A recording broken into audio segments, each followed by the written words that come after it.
Thank you indeed, Derek, and thank you everybody for the warmth of your welcome. It's truly humbling and it's truly encouraging.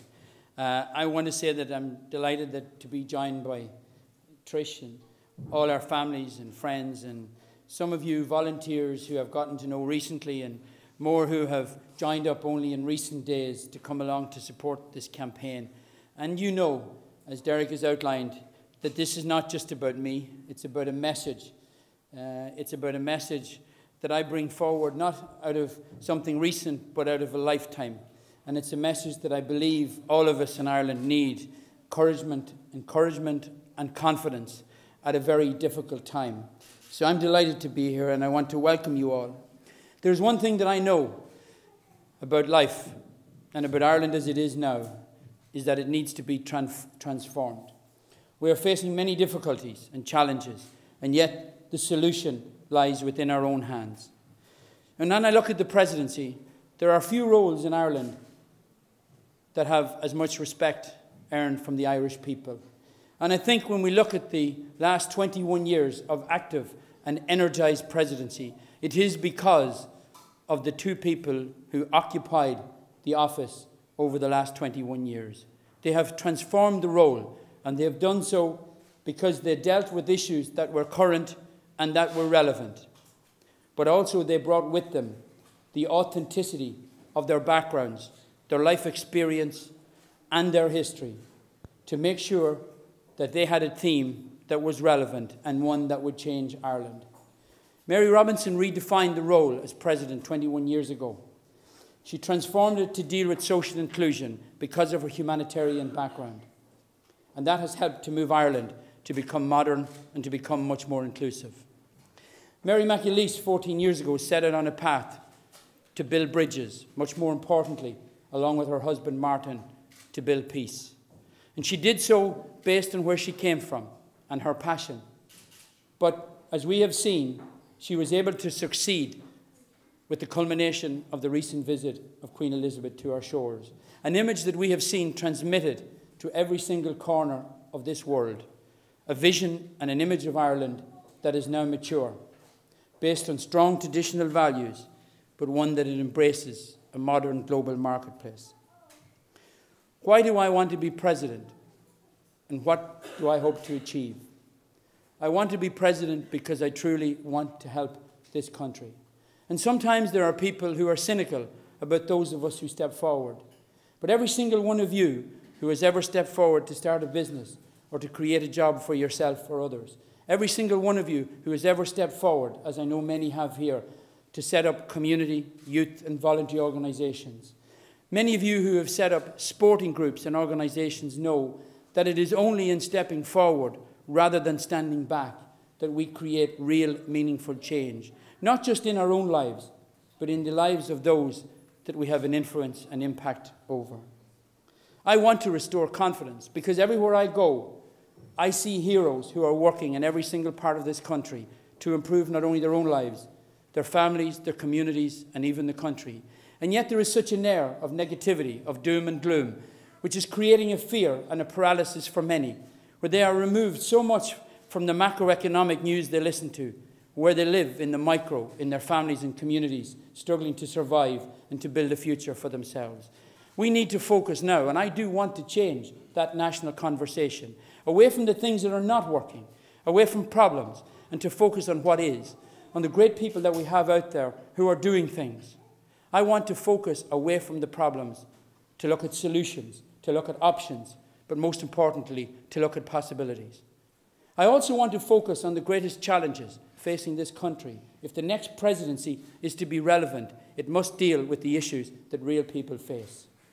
And that is unemployment, 500,000 people who have nowhere to go tomorrow morning, no job, no structure, and no paycheck at the end of the week. There are 50,000 approximately emigrating from our shores. We can watch this morning with pride as Ireland beat Italy in New Zealand, and yet tinged with a sadness that many of our people are not there as tourists. They are there as emigrants, using their talents and their skills to build another country.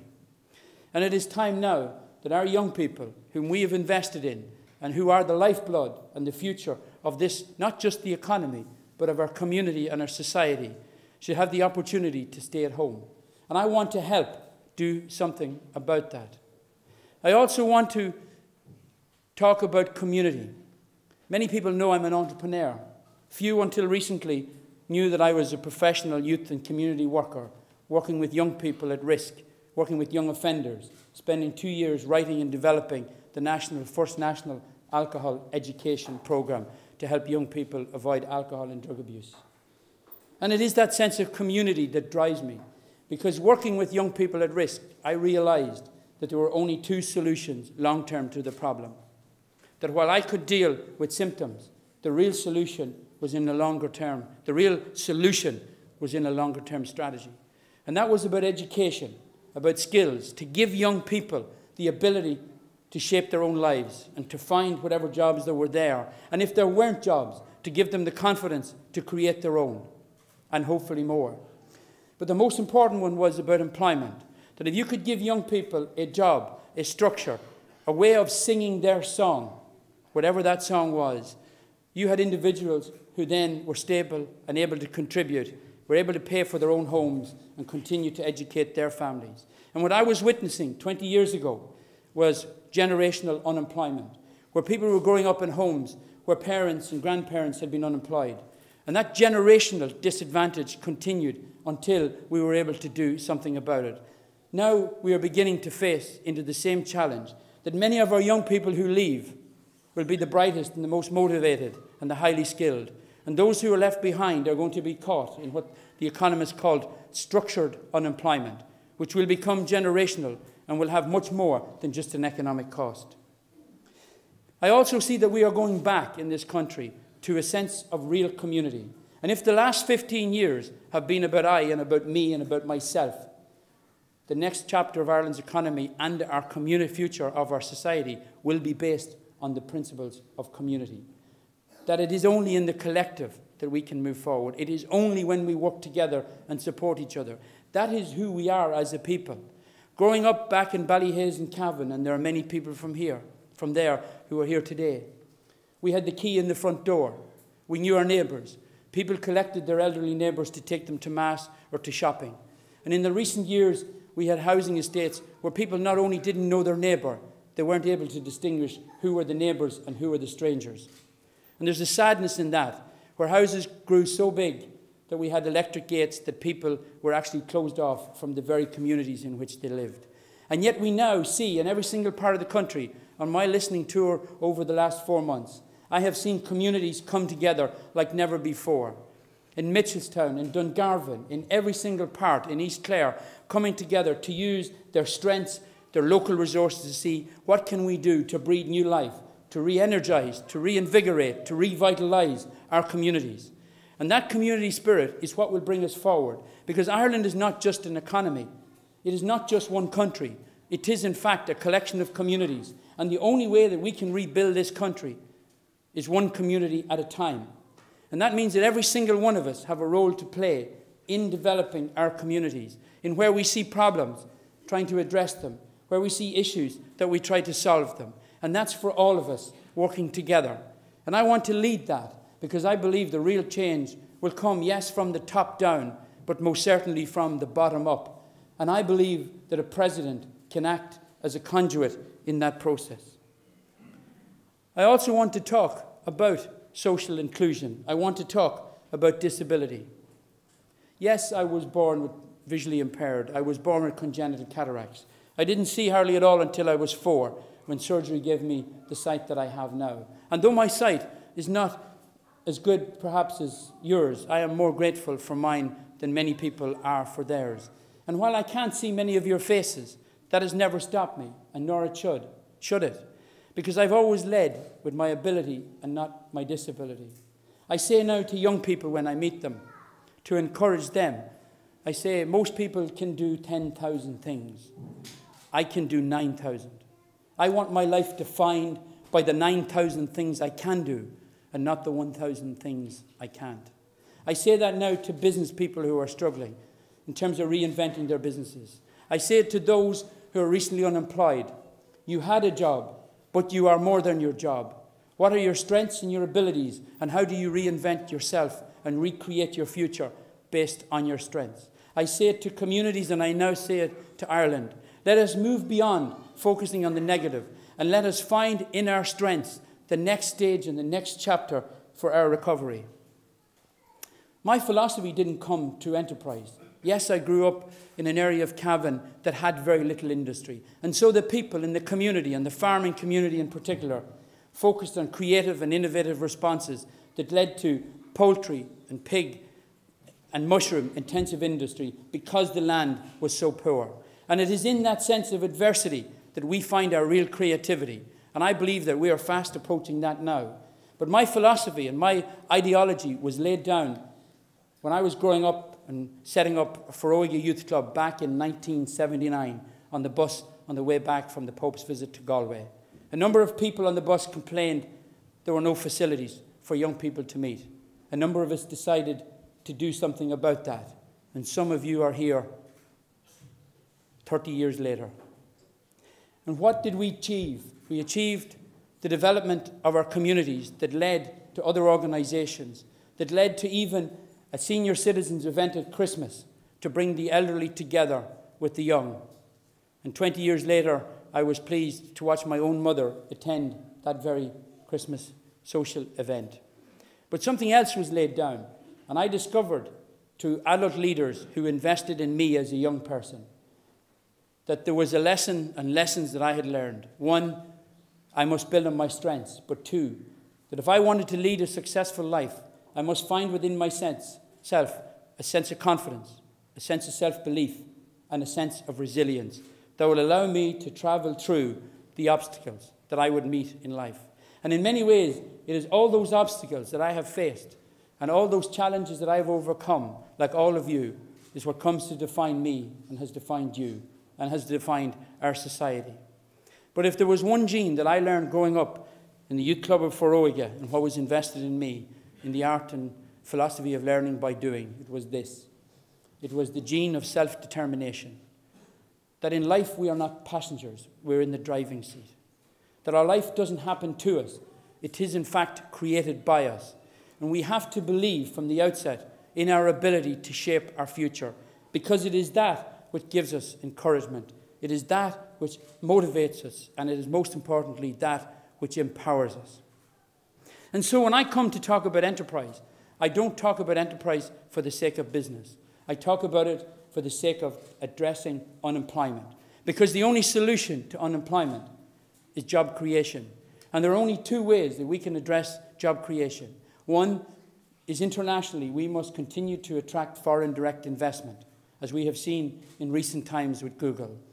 We have 600 American companies in Ireland creating 100,000 jobs. In total, almost 1,000 international companies based here, creating 140,000 jobs directly and another 100,000 in sub-supply or services to support those jobs. So almost 250,000 jobs. And yet, we need more of that. And Ireland is well placed, given its attractiveness, to harness more international investment. But it is really indigenous industry, the 95% of the businesses in this country who employ less than 10 people, geographically dispersed in every single community in this country. That will be the lifeblood, the engine that will drive recovery. And it is more than just jobs. These small businesses are the glue that holds those entire communities together. Without them, people emigrate or move to cities. This primary school closes, the local shop closes, the petrol station closes, and the very life and soul of those communities are at risk. And so for me, enterprise and community are inextricably linked. And I can say that as somebody who was a professional youth and community worker and somebody who was an entrepreneur and worked for the county enterprise boards in economic development. As somebody who works and sits on the North-South Trade Body until recently, developing an all-island economy in the understanding that it is the glue that holds our economy together. But on a personal basis, I understand unemployment because I was unemployed twice in the 1980s, through no fault of my own. And I remember the challenge that I had to retain confidence in those difficult times. Not having a job, a status, an identity, not having money in order to socialize in the same way and with the same people, And I withdrew from the very network that would probably give me the next opportunity. And today, almost 500,000 people are in the same boat. To me, that is a crisis not just of the loss of productivity of 500,000 people, not just the cost of what that takes to pay for those people who cannot find work or are not able to work. It is the human cost of the loss of their potential and their ability to contribute, and the loss of their self-respect and their dignity. It is that drives me now to address the greatest scourge, unemployment and emigration. And people will say to me, but Seán, what can a president do in real and tangible forms? Well, a president can work in collaboration with the government to implement and support the very policies that the government have. And in the last manifesto of Fine Gael and Labour, who now form our government, and indeed all parties, getting this country back to work was the single most important issue. And it remains so. And why now would the President, who's going to be in the office, representing Ireland both at home and abroad, not embrace that as the most significant issue? And it is my life experience, it is my work experience that I want to bring now to do for enterprise and jobs what Mary McAleese has done for the peace process.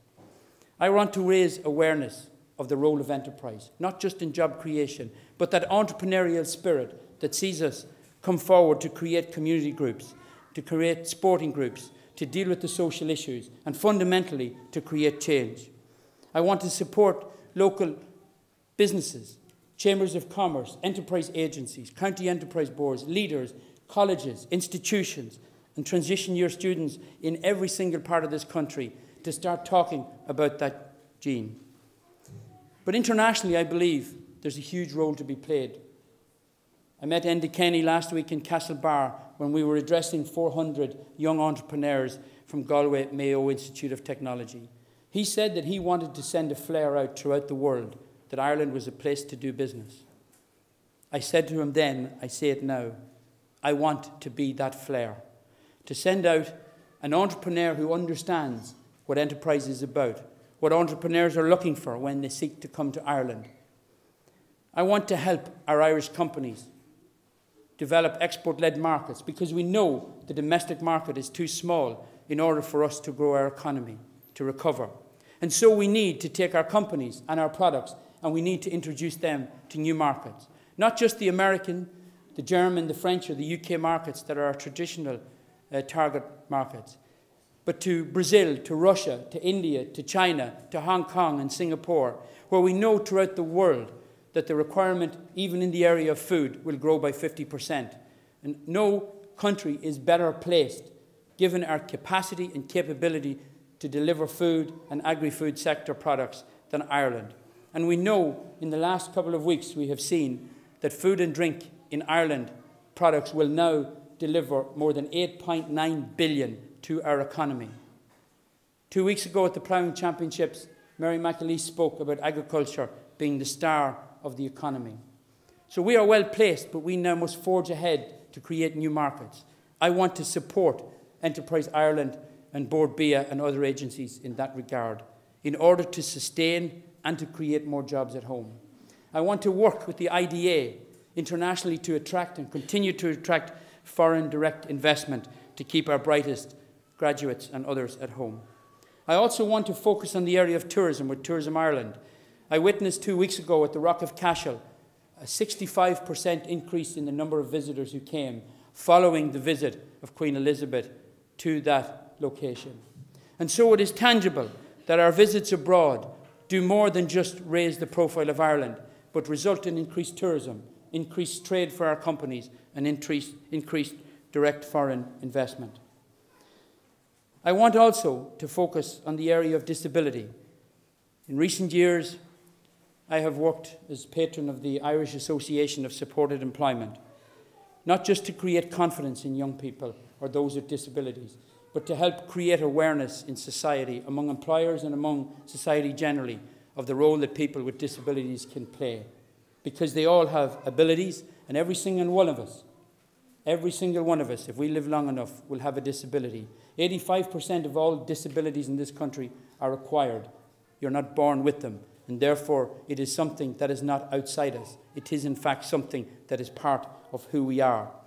And I want to, as I do with all my colleagues in the Irish Association of Supported Employment, I not only want to create awareness, I want to provide opportunities for those with disabilities to work and to get placement, because they are just as entitled and have the same right and desire to lead their life to the fullest of their potential. And in providing opportunities, we also need to provide supports in terms of allowing them to be able to participate. And the greatest message I have for those who have a disability is that that young child who grew up in Cavan, who struggled to read, who many thought was a slow learner because I couldn't read small print, because I read slowly and because I read awkwardly, because I couldn't see a blackboard, many thought that I wouldn't amount to much, possibly even myself. But people throughout the way, my family, teachers and mentors, gave me a sense of belief in myself. And sometimes you have to believe in other people's belief in you before you believe in yourself. And so my greatest message is my living example of that young boy in Cavan who struggled to read, went to college 3 different times after that. But much more importantly, that young man who struggled to read handed in his nomination papers last week to stand as the president of this great country.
Can I say in summary that I believe that we have a great country and that we are a proud and we are a strong people. And we have an entrepreneurial spirit that is second to none in this world. And we have a bright and we have a talented young population equal to any, and many of whom are now sadly using those skills and those talents in other countries. I want to help make sure that they don't just build Australia or New Zealand or Canada, but that we create opportunities to allow them to come back home and to help build the recovery of this country. We are creative and we are innovative in every single aspect, whether it's art or business or engineering or computers and IT. And internationally, we are well regarded and loved wherever we travel. And we have one challenge, and that is that the government are faced with helping to stabilise the economy, to create a competitive environment, to get our banking system working, and to bring our public finances back into line. But the one most important thing that we must do now as a country, not only politicians can do it, or communities or business, but all of us, individually, collectively, now must change the conversation away from what is not as working to what is and to the possibilities. We need to find our sense of confidence that I talked about growing up, that sense of belief and resilience. We must focus on our strengths, the things that we are good at, our food, our agriculture, our tourism, our arts, our heritage, our culture, our creativity, to ensure that the next stage of our growth and economy will be based on sound fundamentals. And we must do it also in not trying to create some plastic copycat version of another country. We must do it by retaining the very values that are at our core and make us who we are as an Irish people. I believe that that is all within our grasp, that sense of self-determination. We can shape our country, but only if we believe in ourselves. And that starts with every single one of us, that we can start to develop that sense of confidence. And it has to come from the top down, and it has to come from the bottom up. And I want to help to be the conduit to restore that confidence at home and internationally. I want to be a voice and a face and an image of Ireland that is based on traditional core values of who we are, but embracing a modern outlook in a global market. I want to be the new face of Ireland, not just as we see it now, but our ambition for what we know we can make this country great again. Thank you.